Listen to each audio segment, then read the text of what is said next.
project tayo ngayon. Wala tayo ngayong gawa ng truck. Ngayon tambay tayo sa bahay. Imbento muna ng pwedeng kung anong pwede din may elbow tayo. Yan. Elbow. Tapos end cap. Yan. Gagamitin natin yan. Tapos ito. Nipple. 3/4 din yan. Yan. 3/4. Tapos ito. Pinutasan natin. Bali itong tubo na ito 4 na diameter niyan. Tapos ito 3.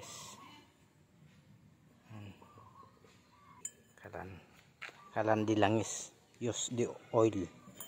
Langis na yung pinag-change oilan ba ng mga motor. Yan. Pwede yan dyan. Gamitin natin. Yan. Nakabisa nyo ang ganyan. Manyan. Bali yan ang gamit natin. Ito pinakita ko. Di ko na pinakita sa inyo siguro. Simple na lang naman sa marunong mag-welding. Simple na yung gawain na ganyan Tapos yan. Tapos ito. Kailangan natin gamit ito. Barena.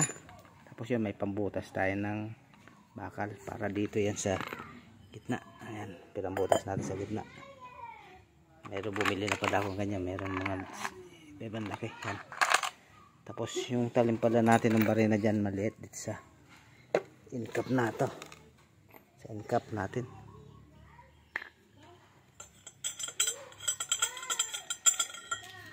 Dito. Yan. May mga butas maliliit yan. Yan. Gilid na yan. Yan. Makikita nyo yan. Yan. Kailangan lis yan. Yan. Tapos ito mayari na tayong din Kikita ko ikakabit na lang yan. Ito ang magiging yari niyan. Pero hindi ko ito yan. Yan ganyang klase. Tapos ito yung mga gamit natin. Yan. Salis yan. Di sa labas. Ayan. Butas. Kailangan salisihan yan. Butas na yan. Dito para pag lumabas yung apoy.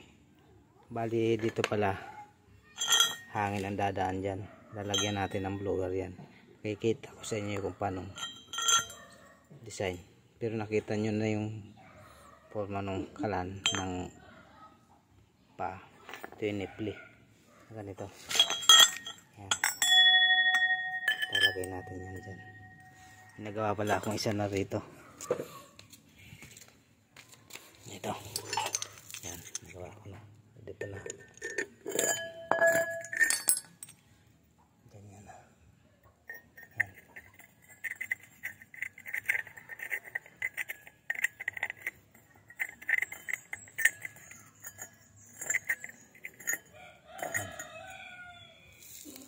Tapos para dyan yan.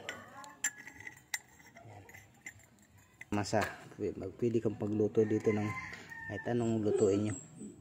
Yan 3. Tapos to nakikita nyan yan 12 lang yan simula dun sa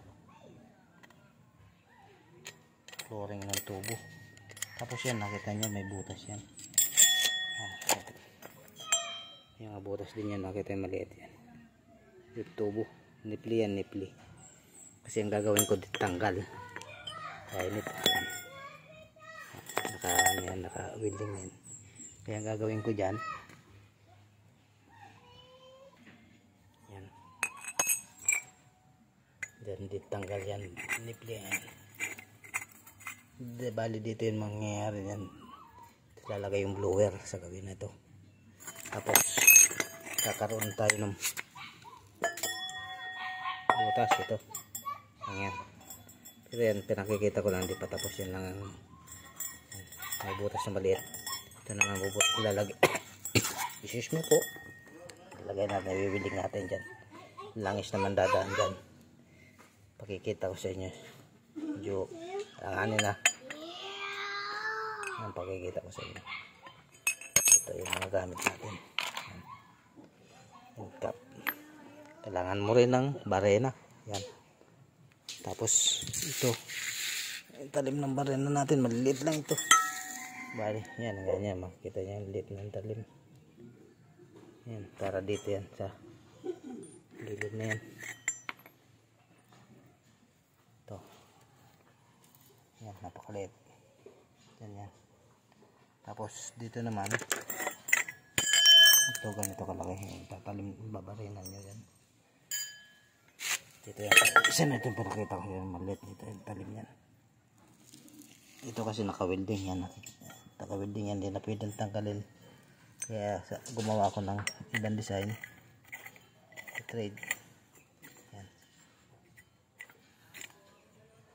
Pero i-exian ko pa yan. Mahaba. Pero di-trade pa rin yan.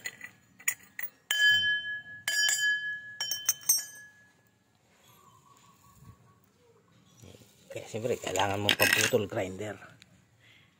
May welding din tayo. Maliit. Portable. DIY ko ngayong kalan. Subukan ko kasi may naririnig ko sa ganyan pwedeng gawin na kalan. Yan. Siguro may motor din naman kayong pwede nyo gamitin yung mga pinagpalitan nyo ng langis. Yan. Double burner yan, pwede dito, pwede doon. Idol yung gamit natin. Niple. Ayan, may butas na siya. Ayan, dalawang niple. Di-trade ang ginawa natin para ditangkal. Ito yung end cap. Ayan, yung butas na maliit. Tapos ito maliit. Tapos sinubukan ko lagyan ng malaki. Okay yung tatlong pag-apat. Ito nga pala yung pinakita ko. Ikabit ko na. Siguro simple naman na lang sa inyo yan eh. Kasi kaya di ko na pinakita sa inyo yung frame yan. Kasi mga welder kaya na naman na siguro yan. Ngayon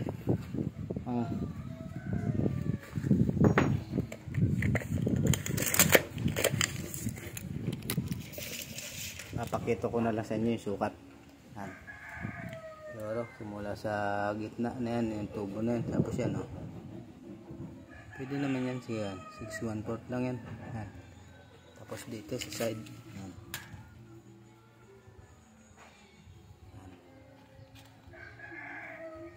5.5. May 2 burner nga palang ginawa ko na yan, 2 burner yan. Tapos to haba nyan 26 yan ginawa ko. Tapos yung taas na ginawa ko lang yan yan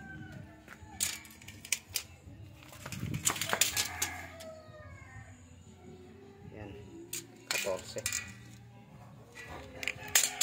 Tapos yung lapad yan, lapad 16.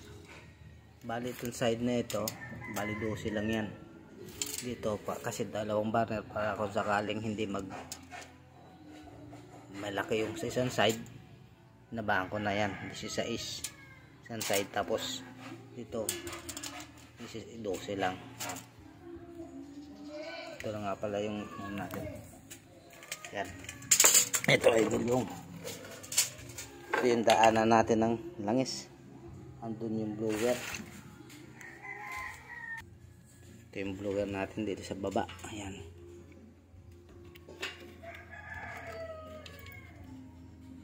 Dito ang tubo nito ay 3/4. Saka ito 1/2. Tubo natin ang ginawa. Daan na lang naman langis yan.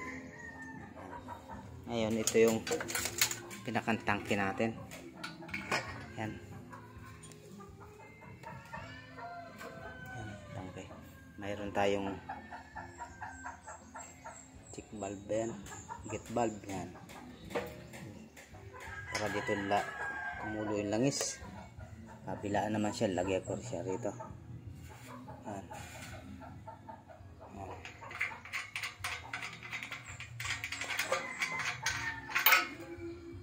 Yan langis. Luwa ng langis yan. Dapat palaglag na yung Tapos ito, ditornilyo na lang palang ginawa ko dyan. Tapos to, ginawa ko na lang ng sarahan para ito yun, dito naman sa linan ng langis. Yan. siyempre kailangan din may pambutas kayo dyan dahil yan, may horseshoe ako dyan. Yan, nabuo na natin idol. Subukan natin yan. Andyan na yung blower, yung isa wala pa. Siguro palit-palit mo lang muna pag gagamitin yung isa. Kung alin subukan, ito na lang, pagpapalitin na lang. Order pa tayo ng blower sa Shopee. Yan. Yan, susubukan natin yan. Tapos na. Yan ay isang DIY ko ngayon. Dahil wala tayong trabaho ngayon, walang pahinga tayo. Dito lang muna tayo sa bahay. At ito yung dulo. Yan.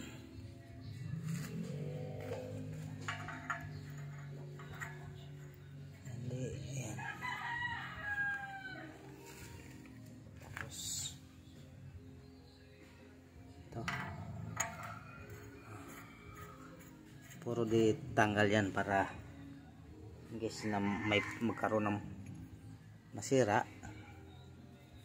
hindi tayo mamroblema magtanggal. Dahil ito di siguro di naman masisira yan. Ito in case na mawala ng di maganda yung buka ng apoy, hindi natin maguhin. Pero so okay na yan sigurado.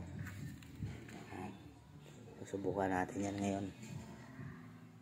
Hindi pa natin pipinturahan muna natin yan. Para yan, primer kasi. Primer yan. Ayan.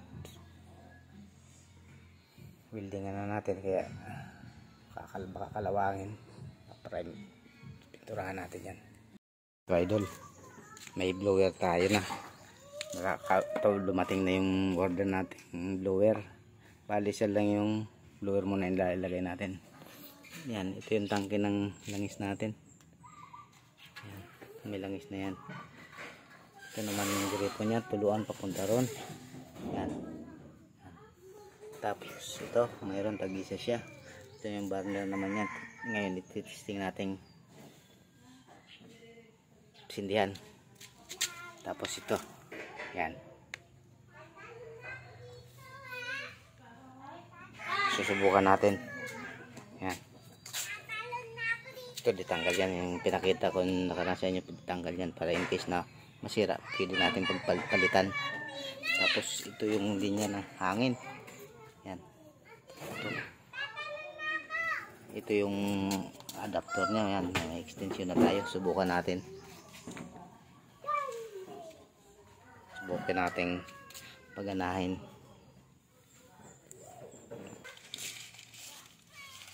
Ito, yan. Lagyan na natin ng langis. Ayan, tumulan na yung langis. Yan, nandun na, ayan. Ngayon pa lang din ako ano ng ganito, kaya sinubukan ko lang. Yan. Ano na yan?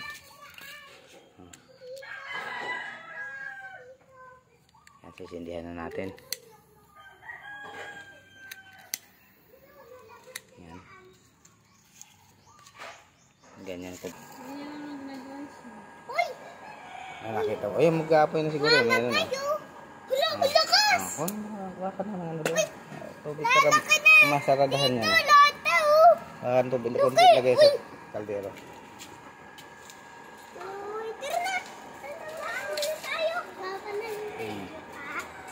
Opo. Ayan po. Demo natin para makita nila kung paano klase ng may kalandili langis. Ayan na, okay na. Opo, opo. Alis na ito, mga ano, may... Ayan, luto na. Magluluto. Maglalagyan natin ng kunit na. Tina, matina. Tara dito ka. Itong isa, di naman natin lalagyan ng ano yan. Subok lang. Lalagyan mo ng ano. Ayan. Ayan. Lalagyan mo na. Ate. Ayan.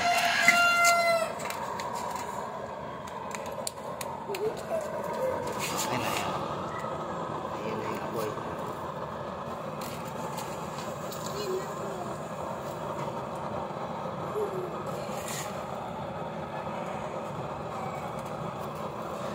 Di pa ganong mainit.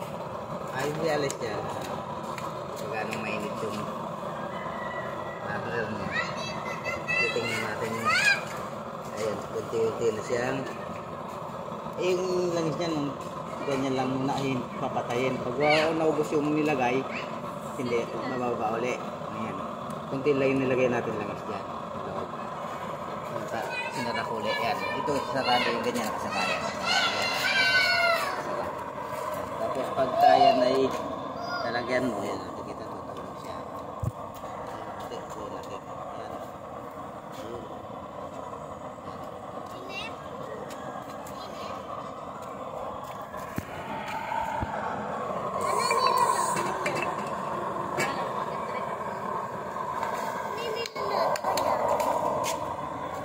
Yan, titingnan natin na yung apoy. Ayan. Ayan siya.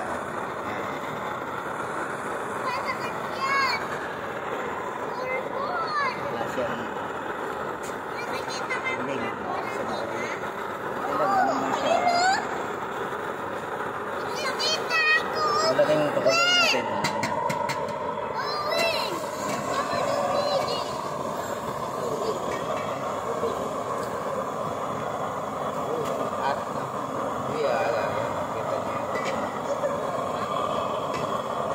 Maganda kasi kung medyo nakadikit yung cancel nyo para yung pag nagluto kayo umapaw man dito yung tubig hindi siya papasok dun sa burner kasi pag pumasok yung tubig doon liliyab yan malakas ang apoy masusunog yan hindi nyo napansin masusunog yung linuluto nyo ayan kumulo na sa bilis lang ayan saglit lang, pumulagan, lagay tayo yung kunting tubig. Yan ay kunti lang sa rice cooker ng ang lagay natin. Saglit lang, kumulo agad. Ayan, kulo agad, kabilis, di ba? Saglit lang. Wala pang isang minuto, kumulo na. Yan, lakas, di ba? Yung blower natin, ito yung araw niya, pwede mo naman hinaan pagka ano magpapayan. Hinaan mo lang siya. Ayan. Naririnig nyo naman siguro yan, di ba? Ayan, yan. Ayan. Yung boy niya, ganun. Lakas pa rin, no? Lakas, ayan. Kita nyo. Wala pag isang minuto, kumulo na agad yung tubig. Pwede rin kayo mag-PM sa akin kung kailangan yun. Gagawin ko kayo. Ito kasi pang subo ko ito, pang sarili lang ito eh. Para naman yan. Dahil dito nilyo pang ginawa ko. Yan. Lagyan natin. Para yan. Pakitanggal na lagay mo nga. Yan. Aglit lang, kulo agad Wala pang isang minuto. Kumulo na agad yung tubig natin. Pwede mo naman na siya rin patayin, wala na. Ayan. Pabuso mo buo. Ha? Bino. Okay na, kumulo na. Nakita nyo? Ganun lang kasi hindi ano yan. Dahil ito, hindi ko natitestingan dahil natesting ko na ron. Ayan, may ano na tayo din May lalagyan. Isa lang muna lalagyan ko ng blower. Ito lang blower, nakaka-order na sa Shopee. Yan, medyo malaki para medyo malakas ang hangin. At mahina lang, pwede naman dahil yun, hindi pa nakasagad. Yung hangin, lakas na ng, ayan, umaapoy pa kahit wala ng blower, umaapoy yun. Naubos na yung langis doon, konti lang langis yun. Lagay ko dyan wala siyang blower. Thank you for watching, idol.